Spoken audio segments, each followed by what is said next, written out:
La dernière salle de l'exposition est un jardin, un endroit un petit peu merveilleux et mystérieux qui fait la part belle à l'exploration.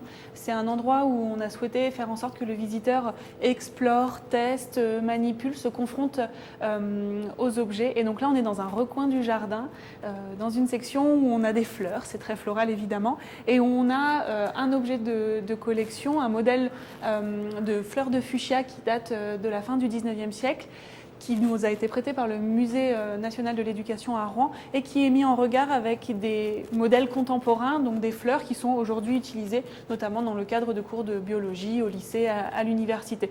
Et c'est pour montrer que cette question du modèle, du changement d'échelle à des fins pédagogiques perdure et continue jusqu'à aujourd'hui. Au milieu du jardin trône une lanterne magique en écho à celle qui est présentée au tout début de l'exposition.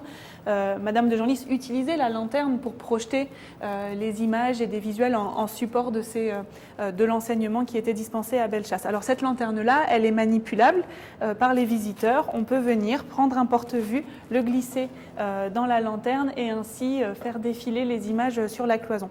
Les porte-vues reprennent évidemment des visuels de l'exposition.